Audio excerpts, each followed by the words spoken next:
Well, good morning to everyone in Quakertown. It is great to be together this morning. And I have the privilege of introducing everybody at both of our campuses and online to our newest staff member, Jeremiah Link. What's up, guys? Yeah.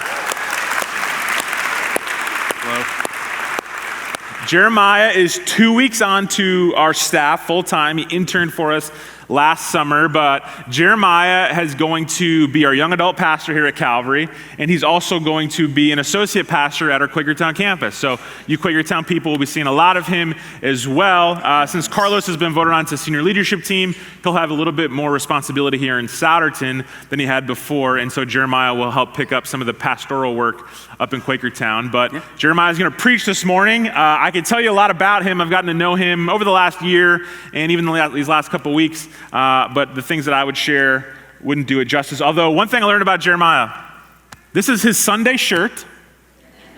He has a shirt for every day of the week. So Monday is flamingos. It's flamingos, yeah. Monday's flamingos. So every Monday, if you ever have a Monday meeting with Jeremiah, absolutely, he'll be wearing flamingos. The next time he preaches, it'll be this shirt because it's a Sunday shirt. Sunday shirt. But we have another question for Jeremiah that is a mystery. It is a mystery. I have no idea. We sometimes we like to offer things about ourselves, but our friends can really ask us the questions that allow other people to get to know us. So we think this was written by Karen, one of our staff members. We're not sure, but Jeremiah is going to read this question, share a little bit about his heart, and start our new series this morning. So Jeremiah, thanks. Your question. Thanks, Jason. Well, one thing, even before I answer the question that I would love for you to know about me is that this is terrifying.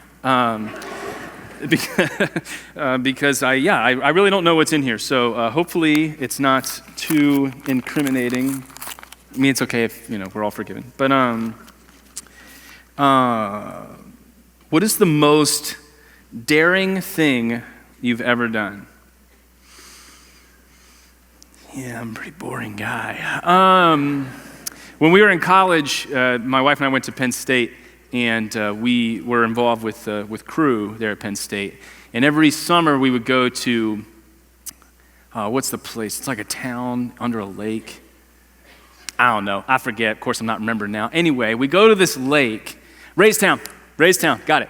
We go to Raystown, and there's this like cliff we're jumping off of. And it's maybe like, I don't know, like a 30-foot cliff. And I was like, I'm going to dive off this thing. And so like I jumped, like normal feet first. Once just to get an idea. And I probably psyched myself out for like the rest of the day. And then eventually I did it and it was incredible. And I think I ended up doing it again that day, but just like head first, just in the air, terrified. And I would say that's it. That's probably one of the most daring things. I didn't hurt myself. That was exciting. Yeah. But yeah, so I mean, there's one thing that you can know about me. And, I think if I'm going to be walking us through, or at least introducing us to this sermon series that we're calling FaceTime, Conversations with Jesus, I think it's good for you to know a little bit more about me. Charles mentioned last week that this series is really a chance for us to look at some encounters that people have with Jesus, and hopefully for us to see that those people walked away from those encounters and their lives were different really forever. A lot of times in ways that they didn't expect for them to be different. And so our hope with this series is that as you come with us on this journey, as we take a look at these encounters, that your lives might be changed forever. Hopefully in ways that you might never have expected. But like I said, I want to let you get to know me a little bit. If you were here in December, the end of December, I preached. I was the one who's the math teacher.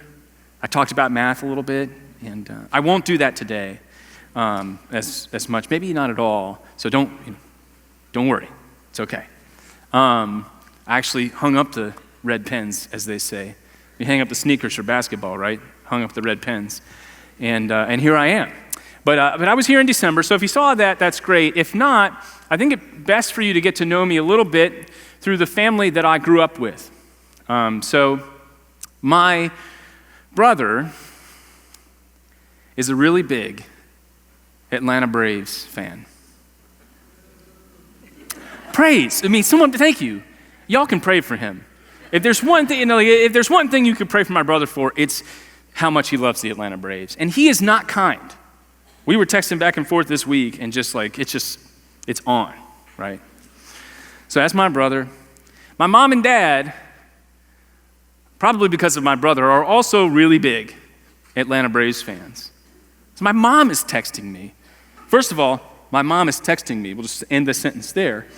But she's texting me about how much she loves the Braves and how they're in first place. Like, what are you doing?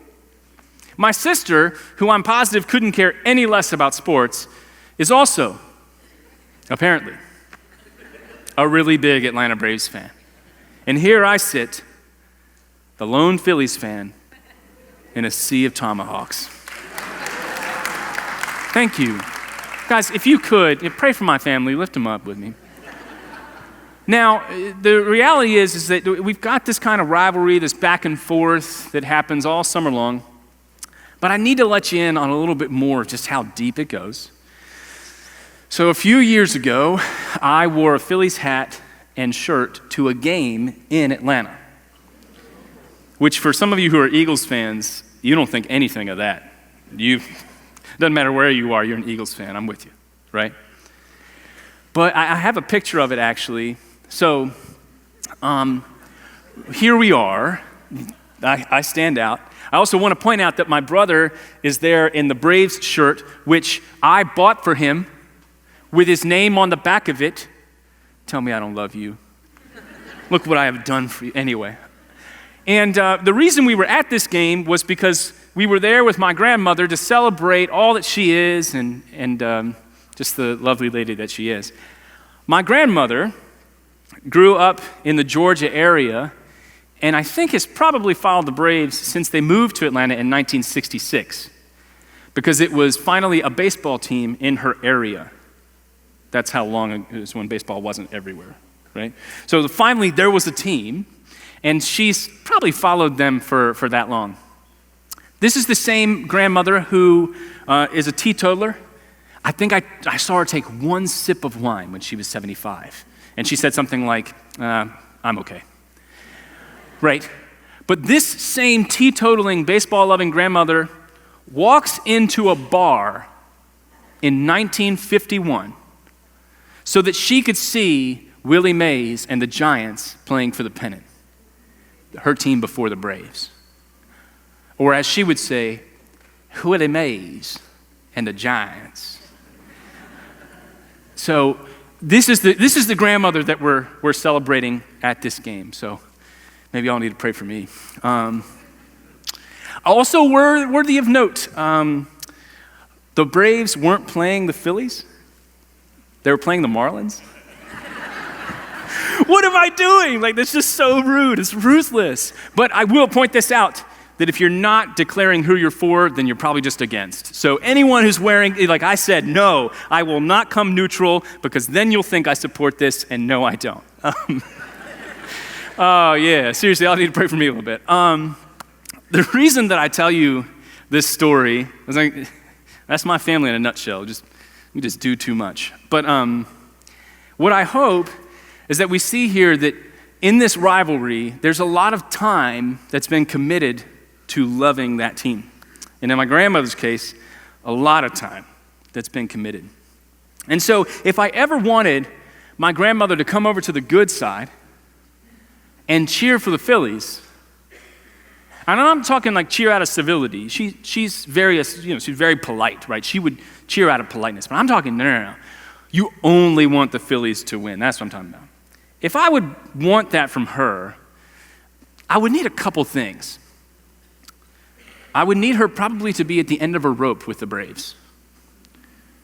Philly fans, we know, anyway.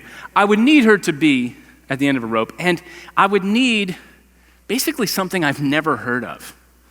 Dare I say it, a miracle, right?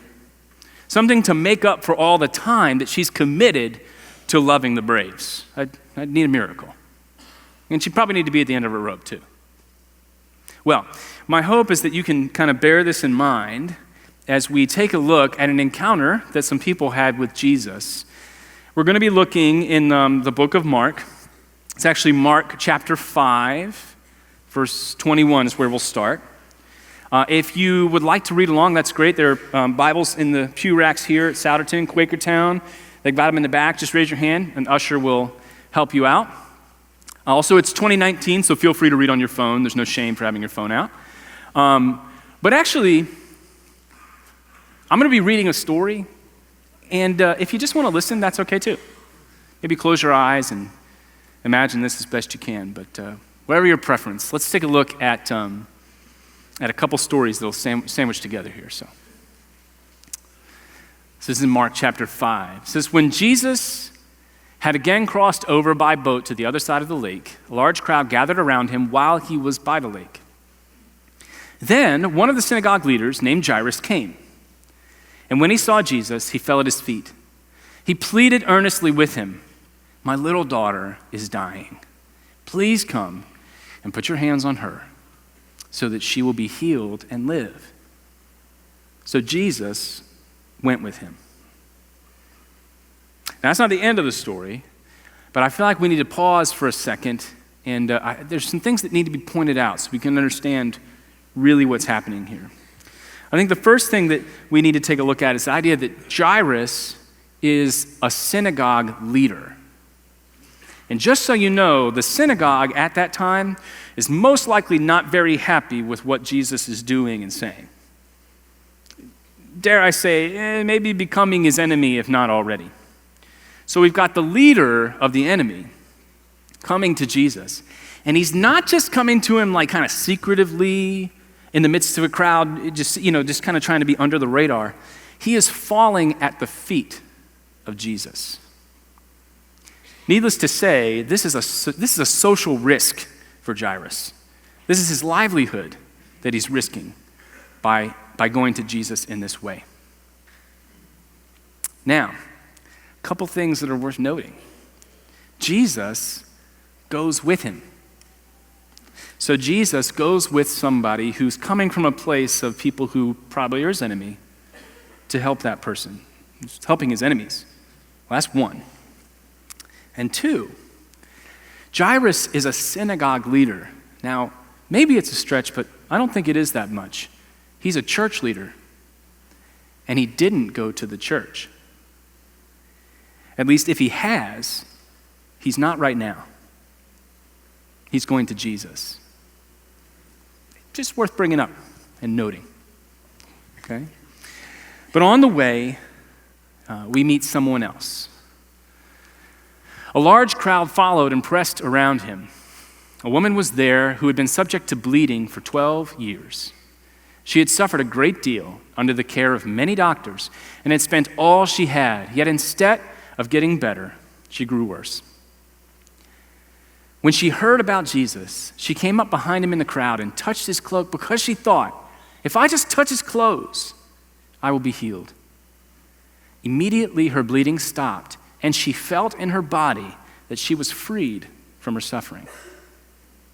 At once, Jesus realized that power had gone out from him. He turned around in the crowd and asked, "Who touched my clothes?" "You see the people crowding against you," his disciples answered. "And yet you can ask, 'Who touched me?'" But Jesus kept looking around to see who had done it. Then the woman, knowing what had happened to her, came and fell at his feet, and trembling with fear, told him the whole truth.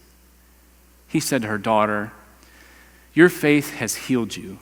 Go in peace and be freed from your suffering." So, a character enters this story. But I want us to maybe try and think a little bit about what could have been happening with everyone in this story. Remember, Jairus had just risked his social life to fall at the feet of Jesus and say, "Can you come and help my dying daughter?" I'm a dad. If Jesus had stopped to see who touched him, I don't know what Jairus was feeling. We don't see that, but I'll tell you what I'm feeling. Seriously, bro? I got a dying daughter, and you're wondering who touched you. Can we please? I'm risking everything to be here. But maybe, I'm sure Jairus is a better man than I, right? We don't know what he thought, but it makes me wonder. And then the disciples say probably what everyone's thinking. You serious, Clark? Christmas Vacation, anyone? It's okay, it's okay. Not a great impression, it's okay. But basically they're like, you have probably touched literally every person in this area, and you're going to pause and see who it was? Someone is dying. We need to go. I was recently in Istanbul, in Turkey and Greece. I was on a trip to just kind of see where the New Testament took place and was written anyway. We're there, and a couple evenings we would walk down kind of the main street in Istanbul. And I don't really love touching. It's like, I'm good, I couldn't avoid bumping into people. I was I'm really making an effort. I could not avoid bumping into people. It just didn't work. I feel like I kind of understand where the disciples are coming from. Like, seriously? What are you talking about? But Jesus insists on finding the person that touched him. And as I read kind of over and over in this passage, I really couldn't get this out of my head. The story in Genesis where God is looking for Adam and Eve after they've eaten the fruit that they shouldn't have. I couldn't get it out of my head that he's looking for them, and they're hiding in fear and in shame because they've done something that they know they shouldn't have. And this woman is hiding in fear and in shame because she's done something, at least in that society, that she knows she shouldn't have. But Jesus is determined to find out who it was. Now, this woman in this part of society, because of her bleeding that wouldn't go away, would have been unclean. And if she was married at this point, was probably divorced. She's a social outcast. No one's interested. You're not clean. You can't be clean. Get away. And so what seems to make a lot of sense is that this woman has pursued being healed. So she's gone to doctors with whatever assets she had, some, and those doctors have been not only unable to heal her, but she has gotten worse, and now she's bankrupt. This woman is risking her life just to touch Jesus, something that's not okay. She's been suffering for 12 years, though. I don't know about you. I get it. She's at the end of her rope. And Jesus does something crazy. Not only does he heal her physically, which would have only meant survival at that point. Survival, still socially not okay, but at least you'll survive. Jesus does that for her. That's what she comes for. But by making the healing public, Jesus is affirming that this woman is better and is able to be clean. He is giving her the opportunity to be socially reinstated. What he's doing is he's giving this woman the opportunity not just to survive, but to live. Because see, when these people show up to Jesus, a lot of times they get more than what they expected. However, meanwhile, Jairus' daughter has taken a turn for the worse.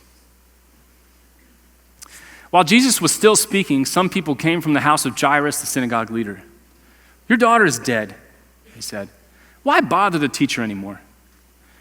Overhearing what they said, Jesus told him, that's Jairus, "Don't be afraid, just believe." He did not let anyone follow him except Peter, James, and John, the brother of James. When they came to the home of the synagogue leader, Jesus saw a commotion with people crying and wailing loudly. He went in and said to them, "Why all this commotion and wailing? The child is not dead, but asleep." But they laughed at him. After he put them all out, he took the child's father and mother and the disciples who were with him, and he went in where the child was. He took her by the hand and said to her, "Talitha cum," which means, little girl, I say to you, get up. Immediately, the girl stood up and began to walk around. She was 12 years old. At this, they were completely astonished. He gave strict orders not to let anyone know about this and told them to give her something to eat. So once again, Jairus, who has risked his life socially, had to stop because somebody touched Jesus. Then Jesus had to take some time to hear her whole story. And in that time, his daughter has died. And once again, we don't know what Jairus is thinking, but I tell you what I'm thinking. Bro, I risked everything to be here, and if you had not stopped, we would have maybe made it. Why did you need to stop? I mean, healer, sure, but we need to go. And Jesus, seemingly kind of knowing what's going on here, looks at the man. He says, don't be afraid. Just believe. All right, bro, my daughter's dead. So I don't know how Jairus did it, but it sounds like, and it seems like from what we can see, that he kept going. So if that wasn't crazy enough, Jesus was like, don't be afraid, just believe. Jesus shows up to where people are mourning the death of a person, and he looks at them and he says, cut it out. She's just asleep. Man, that laugh, we don't know, but man, I just wonder, is that laugh just mirthless and cutting and sarcastic? Just no humor in it. It's as if he's, cursing without cursing at him, like, you idiot. But Jesus walks in, takes her by the hand, and he says, get up. And she does. The hope that had been fading as this daughter's life is coming to an end, this daughter that they'd grown to love for 12 years, they invested so much time into this daughter who they love. He finally risks everything to get her healed, and then it's too late. But then Jesus comes in and wakes her up. Oh, man. Whew, I can't think too much about it because I'll start crying, and y'all don't want to see that. But guys, the joy that is spilling out from this and the knowledge that he would have, that Jesus would have to tell them to get her something to eat. Because see, in that time, what they could have thought is, oh, it's just a ghost. Oh, it's just some magic trick. No. By telling her to get something to eat or to give her something to eat, he's confirming, this is no ghost. I didn't just say some magic words. She's alive. And watch as she eats. We'll see Jesus do that later as he eats and really shows us, hey, he's alive. So, why these stories together? Because on the surface, especially in those times, what we're talking about is somebody who's in great religious standing. He's a leader in the synagogue, not just an attender, but a leader. And we have someone who's about as outcast as you can be with no hope of getting better because you're sick and you've just now bankrupted yourself and you're worse. So we've got these two kind of ends of the spectrum. Why together? I think it's because these two people are actually much more similar than we might think. We've got two people who are at the end of their rope, and they need healing now. She has no money. She needs the healing now. His daughter's on his deathbed. They need the healing now. But what do we know about healing physically? Almost all, if not all, healing takes time. And they don't have time. What they need is someone for whom time doesn't matter. And who they found was Jesus. And more than just working the miracle of healing, Jesus gives them more than what they had ever expected. Jairus, and this is important for us to keep in mind,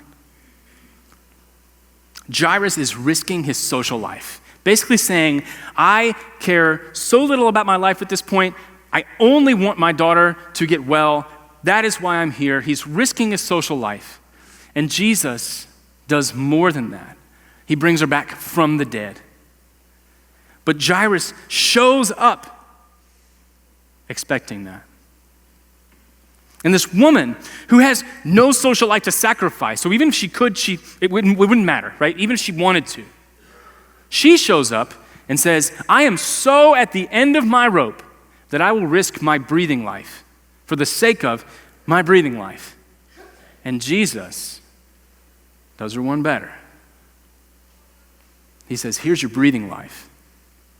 Now let me give you back the ability to really live and not just survive. But it bears noticing that these people showed up to Jesus not because of something that had already been done for them, but because of what they heard being done for others. They didn't need a miracle to walk up to him. It was enough to see the other things happening, to hear about the heart of Jesus. And I think it's because these two understood what Adam and Eve did not. That being close to the heart of God is what God has wanted all along. See, Adam and Eve chose the one way that you wouldn't be. They exchanged the truth for a lie. But these people chose to lean into the discomfort that might come. They chose to sacrifice everything to be close to this person who seemed to understand the heart of God better than anyone they'd encountered, even in their church synagogue setting. They chose to show up. Now, what does that mean for us? Maybe you're more like Jairus. So for all intents and purposes, you kind of like have the look. You come to church, you've been here for a while, you really do know all this stuff, and so you kind of have that appearance. But maybe some of you are in that appearance, but really don't know where you go in a true crisis. Because maybe you've never really had one, or maybe one is approaching and you just don't know where you go. Maybe that's where you are.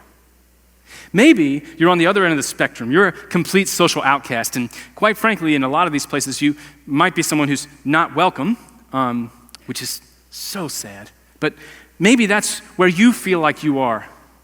And you don't have any social life to risk, but you just have a breathing life, and you just can't get out of this hole that you find yourself in. And you're just seeking people to help you fill that hole. Maybe you're somewhere in the middle. So, it's not dualistic, right? Maybe you're somewhere in the middle here, somewhere on that spectrum. I think wherever you are, and I want to clarify, I do think it's okay to be wherever you are, because honesty is key here. But wherever you are, I think there's 3 things that we can do to find life and to be able to find love and love people well. I think the first thing we can do is to listen. We tend, when we see someone in need, to want to just kind of immediately help them out and just tell them what we think they need. Please don't be offended, but it might be better for us just to kind of shut up and listen to what they need. Just take a step back and remember, they might know a little bit better. I think we would do well. Notice I'm saying we, because this is something I need to do too. We would do well to take a step back and listen. But if listening is the only thing that we do, and my wife can attest to this, I don't think it's enough. Because how many times have we had the conversation about whether or not I was listening to her, and I say yes. And she's like, but you don't remember. How are you really listening if you don't remember? Fair enough. That's my bad, absolutely. And so I think the second thing we have to do if we're willing to listen is we have to learn. We have to commit to memory these things that are shared with us. Because without committing them to memory, as a teacher, I would say it too. Were you really listening? Did this really resonate with you and impact you? And I think when we do those two things, the third is a beautiful product and desire, and that is to love. We're in a culture right now that is so high on loving everyone, which I can appreciate, and I love that. But I think that we really can't love well unless we first listen and learn. So you might be like, all right, Jeremiah, sure, whatever. But like how? Like what do I need to do? Well, this is what I would tell you that love can look like. I think it can look like a conversation, one where you listen more than you talk. I think love can be creating a place for people to really share their troubles and struggles and remembering those troubles and struggles. I think it can be people showing up and being willing to share real answers to real questions if they want real help. That's a big commitment. And it takes knowing that they're being listened to and remembered. I think it could be just as simple as a meal. Once you listen and learn, maybe what they just need is somebody to make their food because they're too exhausted. Maybe what they need is babysitting because, they love their kids, but right now, they don't really like their kids. Which, it's okay if you don't feel that way. I can totally take that one. But maybe you're just like, no, I love y'all, but I need a break. I think it can look like that. And I think that when we do this, what we're really doing is we're doing what God did through Jesus. That is, the God of the universe knows our trials, knows our struggles, hears our cries for help.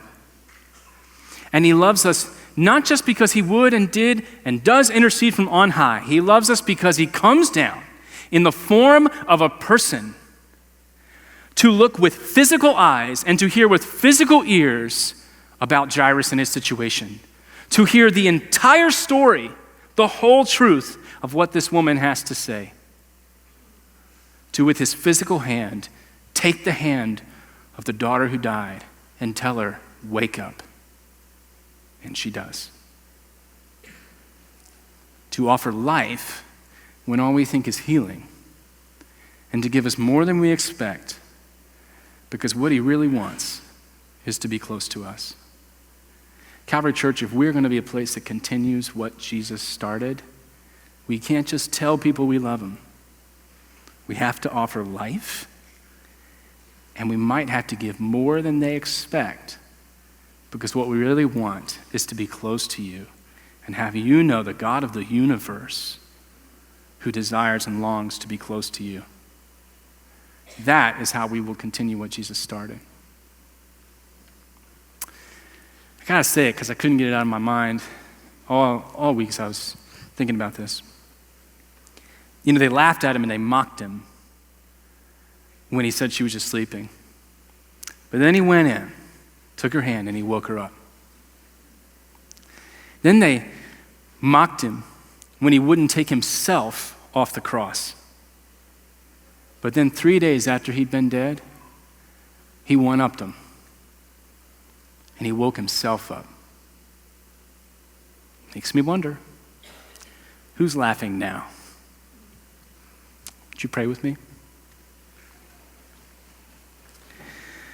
God, I thank you so much for every single person that you've brought here, whether in Souderton, Quakertown, or online.